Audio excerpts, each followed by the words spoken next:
Bismillahirrahmanirrahim. Alhamdulillahilladzi jama'ana fi hadzal makan wa ja'alana min ummati sayyidina Muhammadin khairil insan. Allahumma salli wa sallim wa barik ala sayyidina Muhammadin al-mab'usi fil insi wal jan wa ala alihi wa ashabihi wa man tabi'ahum bi ihsan ila akhiriz zaman. Subhanaka la ilma lana illa ma 'allamtana innaka antal alimul hakim wa la hawla wa la quwwata illa billahil aliyyil azim. Allahumma minka wa bika wa ilaika wa la hawla wa la quwwata illa bik. Allahumma bihaqqi sayyidina Muhammad wa ali sayyidina Muhammad ij'alna fi qalbi sayyidina Muhammad sallallahu alaihi wa alihi wasallam. Hadirin wal hadirat jamaah zikir manaqib kubra rahimakumullah. Masih dalam kajian tafsir surah Al-Baqarah ayat 172. Allah Subhanahu wa ta'ala berfirman, A'udzu billahi minasyaitonir rajim. Bismillahirrahmanirrahim. Ya ayyuhalladzina amanu kulu min thayyibati ma razaqnakum washkuru lillahi in kuntum iyyahu ta'budun. Allah Subhanahu wa ta'ala berfirman, wahai orang-orang yang beriman, makanlah oleh kalian dari sepaling baik rizki yang telah kami berikan, dan bersyukurlah kepada Allah jika kalian benar-benar menyembahnya. Hadirin wal hadirat jamaah zikir manaqib kubra rahimakumullah. Alhamdulillah, setelah beberapa minggu yang kemarin kita mengupas tentang bagaimana cara waliullah menyikapi tentang perkara halal dan haram. Yang pertama daripada Imam Ali bin Syihab, yang kedua daripada Imam Abu Ja'far Muhammad Mansur At-Tusi, dan insyaallah di malam ini yang akan kita kupas bagaimana caranya menyikapi, seperti apa sikapnya seorang waliullah yang bernama Syekh Abu Zakaria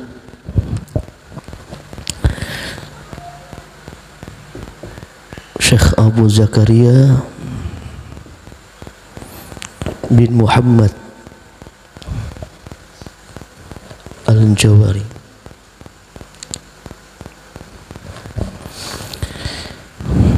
Syekh Abu Zakaria bin Muhammad Al-Jawari,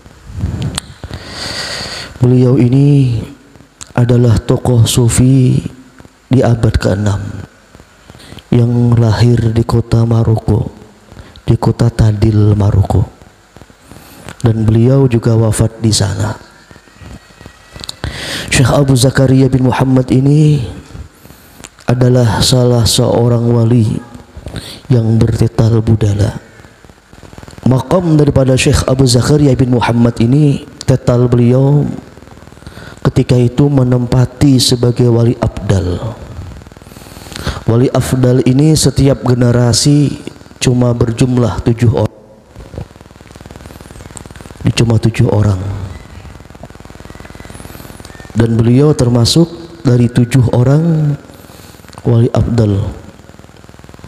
7 orang yang menguasai 7 iklim dalam dunia. Ya, aulia-aulia Allah Subhanahu wa ta'ala itu banyak makomnya, ada sampai mengatakan 83 makom. Ada wali kutub, ada autad. Kalau autad jumlahnya cuma 4. Ada nujaba, jumlahnya cuma 8. Ibnu Arabi, pengarang kitab Futuhatul Makkiyah, pengarang kitab Fususul Hikam, beliau itu pernah menyebutkan sampai 83 maqam wali. Bahkan ada maqam wali, kata Ibnu Arabi, yang sampai wali kutub pun tidak tahu maqam tersebut.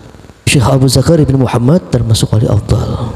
Wali Abdal ini pernah Rasulullah SAW sebutkan ciri-cirinya. Jadi dalam sebuah hadis Nabi pernah mengatakan, inna budala ummati, kata Rasulullah, sesungguhnya wali abdal umatku itu masuk surga bukan karena banyak puasa, bukan karena banyak sembahyang dan lain sebagainya. Namun wali abdal umatku itu, kata Rasulullah, masuk surga itu bisa khain anfus, dengan pemurahnya jiwa. Jadi orang yang wali abdal pasti sifatnya pemurah. Wasalamati sudur. Jadi yang kedua, salamati sudur, selamatnya hati dari penyakit-penyakit hati. Di orang yang wali abdal ini tidak ada penyakit hati, selamat hatinya. Lalu yang terakhir, wan nusilil muslimin, menghendaki kebaikan bagi orang-orang muslimin. Kalau tiga ciri ini ada, itu merupakan total daripada wali-wali abdal. Sakhain anfus, salamati sudur, wan nusilil mu'minin. Pemurah, selamatnya hati dari penyakit hati, dan menghendaki kebaikan dengan orang beriman. Tiga ciri ini ada letaknya dengan wali abdal. Hadirin wal hadirat jamaah dzikir manaki kubra rahimakumullah. Kembali menyikapi tentang Syekh Abu Zakaria bin Muhammad ini dalam menyikapi halal dan haram, menyikapi perkara halal dan thayyib. Syekh Abu Zakaria bin Muhammad ini pernah pada suatu hari adik ipar beliau itu menyuruh khadamnya untuk memberikan lemak daging dari binatang ternaknya kepada Syekh Abu Zakaria bin Muhammad tadi. Namun anehnya ketika khadam pembantunya adik ipar tadi memberikan lemak daging dari binatang ternaknya kepada Syekh Abu Zakaria bin Muhammad, Syekh Abu Zakaria bin Muhammad ini menolak pemberian adik iparnya. Melihat sikapnya Syekh Abu Zakaria bin Muhammad, khadam pembantu adik ipar tadi segera melaporkan sikapnya Syekh Abu Zakaria bin Muhammad kepada tuannya, yaitu adik iparnya Syekh Abu Zakaria tadi. Sesampainya di rumah adik ipar Syekh Abu Zakaria, sang khadam tadi menceritakan tentang penolakan hadiah atau kiriman yang diberikannya kepada Syekh Abu Zakaria. Dengan rasa tidak nyaman, dengan rasa marah bercampur rasa tidak nyaman di hati adik ipar tersebut, segera menemui Syekh Abu Zakaria bin Muhammad untuk mempertanyakan kenapa menolak pemberian lemak daging tersebut. Sesampainya adik ipar tersebut di rumah Syekh Abu Zakaria, langsung menanyakan, wahai Syekh Abu Zakaria, kenapa engkau itu menolak kiriman atau pemberian lemak daging hewan ternakku? Apa alasan engkau menolak hal demikian? Dijawab oleh Syekh Abu Zakaria bin Muhammad, wahai adik iparku, sesungguhnya di antara keluarga-keluarga kita masih banyak orang yang tidak mampu.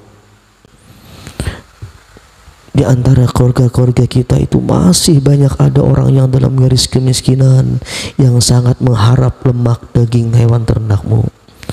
Dan aku, kata Syekh Abu Zakaria, alhamdulillah masih Allah berikan kelebihan sehingga aku masih tidak begitu mengharapkan tentang lemak daging hewan ternakmu. Namun sang adik ipar ini ketika mendengar jawaban Syekh Abu Zakaria, dia separuh tidak percaya. Dia meragukan jawaban Syekh Abu Zakaria kenapa menolak pemberiannya, dan dia berkata, wahai Syekh Abu Zakaria, saya yakin alasanmu bukan demikian. Ditolaknya alasan Syekh Abu Zakaria ketika menyebutkan hal demikian.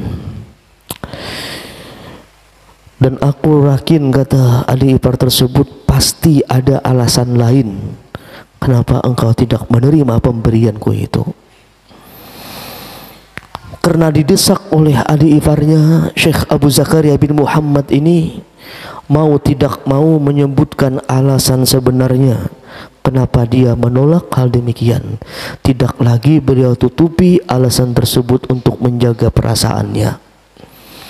Lalu dikatakan oleh Syekh Abu Zakaria bin Muhammad, wahai adik iparku, sebenarnya niatmu itu sangat baik. Niatmu itu sangat baik. Engkau berniat ingin membagikan lemak daging hewan ternakmu itu kepadaku dan kepada orang-orang yang soleh.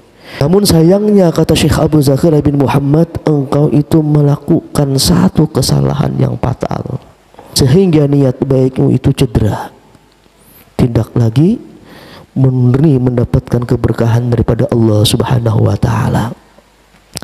Lalu kata adik iparnya, wahai Syekh Abu Zakaria, apa kesalahanku itu sehingga mencederakan niat baikku? Lalu dijawab oleh Syekh Abu Zakaria bin Muhammad, wahai adik iparku, satu kesalahan terbesarmu itu ialah engkau biarkan hewan ternakmu itu ketika musim panen, engkau biarkan dia lepas di kebun-kebun dan di sawah para petani, sehingga hewan ternakmu itu memakan sembarangan hasil kebun dan juga dari sawah-sawah para petani, sehingga kata beliau membuat marah para petani, membuat marah para tukang kebun oleh binatang ternakmu itu. Dan karena alasan itulah, kata Syekh Abu Zakaria, aku tidak ingin memasukkan sesuatu ke dalam perutku yang di sana ada rasa tidak nyaman dari kaum muslimin. Aku tidak ingin memasukkan sesuatu ke dalam perutku yang di sana ada rasa tidak nyaman, ada rasa marah daripada kaum muslimin, sehingga aku, kata Syekh Abu Zakaria, menolak pemberianmu itu. Hadirin wal hadirat jamaah zikir manaqib kubra rahimakumullah. Sikapnya Syekh Abu Zakaria bin Muhammad ini, sebenarnya beliau itu mengamalkan sebuah hadis riwayat Imam Bukhari dan Muslim. Apa kata Rasulullah sallallahu alaihi wasallam? Al-halal bayyin. Sesungguhnya sesuatu yang halal itu jelas. Wal haram bayyinun. Dan yang haram pun juga jelas. Wa bainahuma umurun mushtabihat la ya'lamuhunna katsirun minan nas. Dan di antara halal dan haram itu ada perkara-perkara yang samar yang tidak mengetahui kebanyakan daripada manusia. Itulah kenapa Imam Nawawi rahimahullah membagi sesuatu itu ada tiga. Al-asya salah satu aqsamin, kata Imam Nawawi. Sesuatu itu terbagi tiga. Pertama halal yang jelas, yang kedua haram yang jelas, yang ketiga sesuatu yang samar antara halal dan haram. Di Imam Nawawi membagi tiga macam. Lalu apa kata Rasulullah SAW lagi? Faman ittaqa syubhat faqad istabra'a li dinihi wa irdihi. Barang siapa menjauhi perkara-perkara yang samar, barang siapa meninggalkan perkara yang samar, faqad istabra'a, sungguh dia telah menjaga li dinihi wa irdihi, menjaga bagi agamanya dan menjaga pula bagi kehormatan dirinya. Paman waqa'a fi syubhat waqa'a fil haram. Barang siapa melakukan jatuh pada perkara syubhat, perkara yang samar, niscaya dia nanti akan jatuh pula kepada perkara yang haram. Man waqa'a fi syubhat waqa'a fil haram. Qarra'i yar'a haulal hima yusiku ayyarta'a fihi.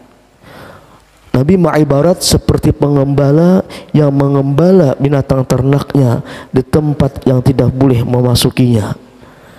Lambat laun binatang ternaknya itu akan memasuki tempat tersebut dan memakan di sana. Nabi mengibarat seperti pengembala yang mengembala hewan ternaknya di sebuah tempat yang tidak boleh masuk di sana. Lambat laun, kata Rasulullah, nantinya hewan ternak itu akan memasuki tempat tersebut dan memakan di sana. Lalu kata Rasulullah SAW lagi, ala inna lil muluk rahimah, kata Rasulullah, sesungguhnya bagi raja-raja itu ada larangan-larangannya. Wa ala inna himallah maharimuhu, ketahuilah, kata Rasulullah, sesungguhnya yang dilarang Allah itu ialah keharaman-keharamannya. Ala inna fil jasati mudghah ija salahat salahal jasadu kulluh wa ija fasadat fasadal jasadu kulluh ala wahyal qalbu. Ketahuilah, kata Rasulullah, sesungguhnya dalam tubuh manusia ada segumpal daging. Apabila baik daging tersebut, maka baik seluruh anggotanya, dan apabila rusak daging tersebut, maka rusak pula seluruh anggotanya. Ala wahyal qalbu, segumpal daging itu, kata Rasulullah, ialah hatinya. Jadi Syekh Abu Zakaria bin Muhammad ini mengamalkan hadis tersebut, mengamalkan hadis dari Imam Bukhari dan Muslim tadi. Hadirin wal hadirat jamaah zikir manaqib kubra rahimakumullah. Dari hadis yang baru kita baca ini setidaknya ada beberapa poin yang bisa kita ambil hikmah dan pelajaran dari hadis yang kita sebutkan tadi. Poin yang pertama, meninggalkan sesuatu yang samar termasuk daripada sifat wara. Wara ini termasuk sifat yang sangat mulia. Sampai-sampai Rasulullah SAW itu mengatakan kepada Abu Hurairah, ya Abu Hurairah, takun wari'an, kun wari'an. Ya Abu Hurairah, kun wari'an. Wahai Abu Hurairah, jadilah engkau itu orang yang wara. Takun a'badan nas, niscaya engkau itu menjadi orang yang paling ahli ibadah di antara manusia. Jadi makam wara itu luar biasa. Sampai Rasulullah itu mewasiatkan kepada sahabat Abu Hurairah, jadilah engkau itu orang yang wara. Takun a'badan nas, niscaya engkau, hai Abu Hurairah, menjadi manusia yang paling ahli ibadah. Begitu juga Rasulullah itu pernah mewasiatkan kepada Sayyidina Ali, ya Ali, kata Rasulullah, la imana liman la wara'alahu. Kata Rasulullah kepada Sayyidina Ali, wahai Ali, tidak ada kesempurnaan iman bagi orang yang tidak memiliki sifat wara. Sampai sebegitu pentingnya Nabi katakan, la imana liman la wara'alahu, tidak akan sempurna keimanan bagi orang yang tidak memiliki sifat wara. Poin yang kedua dari hadis tadi bisa kita ambil hikmah, bahwa memperbanyak mengerjakan sesuatu yang samar itu akan membawa kepada yang haram. Disadari atau tidak, kita sadari atau tidak, ketika memperbanyak mengambil sesuatu yang samar, yang syubhat, mengerjakan sesuatu yang syubhat, itu akan membawa kepada mengerjakan sesuatu yang haram. Persis ketika seseorang itu sering mengerjakan dosa kecil, akan terbiasa dengan dosa kecil, maka akan mudah melakukan dosa besar. Poin yang ketiga dari hadis tadi, bahwa kita itu disuruh untuk lebih memperhatikan tentang perkara-perkara yang samar, lebih menjaga dengan perkara-perkara yang samar. Karena menjaga perkara yang samar ini pun termasuk daripada sifat takwa yang Allah Subhanahu wa taala berikan kemuliaan kepada hamba-hambanya. Surah Al-Hujurat ayat 13. Inna akramakum indallahi atqakum. Sepaling mulia kalian ialah yang paling takwa. Jadi menjaga yang diharap dengan samar-samar tersebut, menjaga perkara yang samar-samar termasuk pula daripada sifat takwa. Lalu poin yang terakhir dari hadis tadi setidaknya bahwa kita itu kudu memperhatikan dengan segumpal daging yang ada dalam jiwa kita. Kita disuruh untuk memperhatikan segumpal daging yang ada dalam tubuh kita. Karena baik dan rusaknya segumpal daging tersebut berpengaruh kepada baik dan tidaknya seluruh anggota tubuh kita. Ala wahyal qalbu, itulah kata Rasulullah, segumpal daging tadi ialah hati. Hadirin wal hadirat jamaah zikir manaqib kubra rahimakumullah. Hadis yang baru kita baca tadi sangat banyak dikomentari oleh para ulama. Jadi tidak satu dua ulama lagi, sangat banyak ulama-ulama hadis yang memberikan komentar tentang hadis yang baru saja kita baca, al halal bayyin wal haram bayyin wa bainahuma umur mustabihat. Hadis tadi sangat banyak dikomentari oleh para ulama. Di antaranya pernah dikomentari oleh Imam Daqiqul Aid. Ibnu Daqiqul Aid ini pernah mengomentari hadis tadi. Imam Ibnu Daqiqul Aid ini seorang tokoh Sunni bermadzhab Syafi'i, bahkan beliau ini jadi hakim dalam Kesultanan Mamlukul Bahar di kota Mesir. Ibnu Daqiqul Aid nama beliau. Selain beliau tokoh Sunni mazhab Syafi'i, beliau juga merupakan hakim dalam Kesultanan Mamlukul Bahar di kota Mesir. Ibnu Daqiqul Aid ini kelahiran 625 Hijriah di kota Hijaz. 625 Hijriah di kota Hijaz. Ibnu Daqiqul Aid. Ibnu Daqiqul Aid ini pernah ditanya orang tentang hadis tadi, al halal bayyin wal haram bayyin wa bainahuma umur mustabihat. Ibnu Daqiqul Aid ketika ditanya orang tentang hadis tadi, beliau mengatakan, kata beliau, hadis tadi amrun azimun min usulis syariah.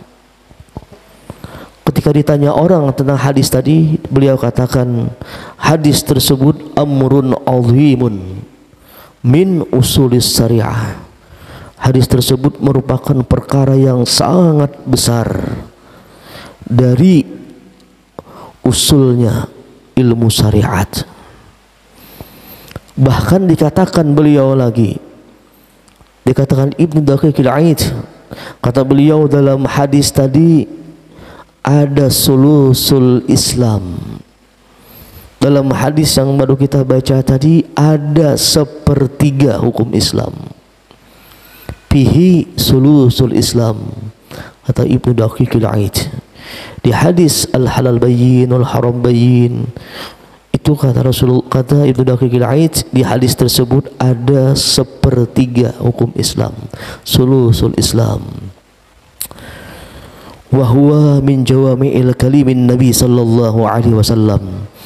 Dan beliau katakan lagi hadis al halal bayyin wal haram bayyin ini adalah jawami'ul kalimnya Rasulullah sallallahu alaihi wasallam, termasuk dalam jawami'ul kalim.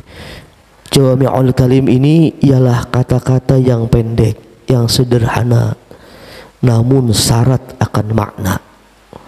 Nah, hadis yang tadi kata Ibnu Daqiqul Aid termasuk jawami'ul kalimnya Rasulullah sallallahu alaihi wasallam, kata-kata yang pendek dan sederhana namun syarat akan makna, padat akan makna. Sampai beliau katakan sepertiga hukum Islam ada dalam hadis tersebut. Dan jawami'ul kalim ini merupakan salah satu mukjizatnya Rasulullah sallallahu alaihi wasallam. Rasulullah Allah beri mukjizat, kata-kata beliau itu pendek sederhana namun selalu padat akan makna. Aqulu qauli hadza astaghfirullahalazim li wa lakum wa li sairil muslimina wal muslimat wal mu'minat. Bismillahirrahmanirrahim. Al-Fatihah.